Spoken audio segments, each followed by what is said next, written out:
Taste the Daily.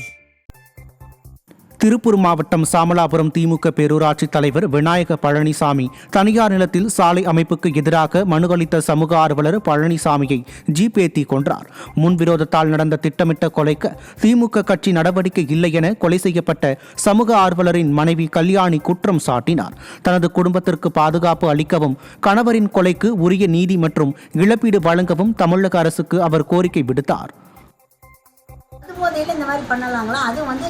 தனிநபர் ஒருத்தர் அடிபட்டிருந்தா கூட இவர் காரில் அவர் எடுத்துகிட்டு போயிருக்கணுங்க. ஆனால் அவர் அதை செய்ய கிடையாதுங்க. அவரே அடிச்சுட்டு போய் வீட்டுக்கு போயிருக்காருங்க.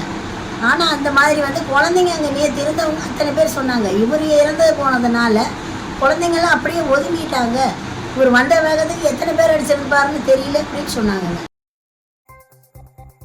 செங்கல்பட்டு அரசு மருத்துவமனையின் தாய்சேய் நலப்பிரிவு, நெஞ்சக நோய் பிரிவு மற்றும் சிறுநீரகவியல் துறை உள்ளிட்ட பிரிவுகளுக்கான சாலையில் மழைநீர் தேங்கி குண்டும் குழியுமாக உள்ளது. முகம் சுளிக்கும் வகையில் சாலையில் மழைநீர் தேங்கி கிடப்பதால் நோயாளிகளும் நோயாளிகளை பார்க்க வரும் உறவினர்களும் கடும் சிரமத்துக்குள்ளாகி வருகின்றனர். ஸ்டாலின் அரசின் சுகாதாரத்துறை மற்றும் மருத்துவமனை நிர்வாகம் உடனடியாக சாலையை சீரமைக்க வேண்டும் என பலரும் வலியுறுத்தினர்.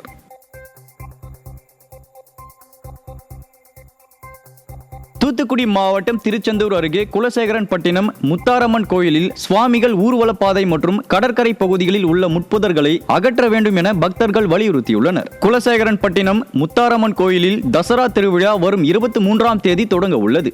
இந்நிலையில் கோயில் கடற்கரை பகுதிகள் மற்றும் சுவாமிகள் ஊர்வலம் செல்லும் பாதைகளில் உள்ள முட்புதர்களையும் குப்பைகளையும் அகற்ற வேண்டும் என பக்தர்கள் வலியுறுத்தியுள்ளனர். திறனற்ற திமுக அரசின் அறநிலையத்துறை கோயில்களை முறையாக பராமரிப்பதில்லை என பக்தர்கள் குற்றம் சாட்டியுள்ளனர்.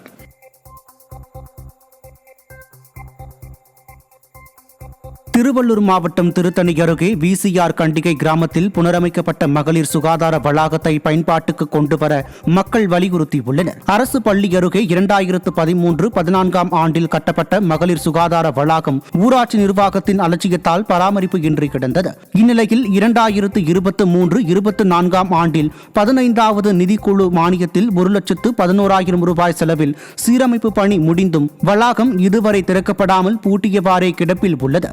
மகளிரின் சுகாதார வசதியை புறக்கணிக்கும் திமுக அரசின் அலட்சியத்திற்கு மக்கள் கண்டனம் தெரிவித்துள்ளனர்.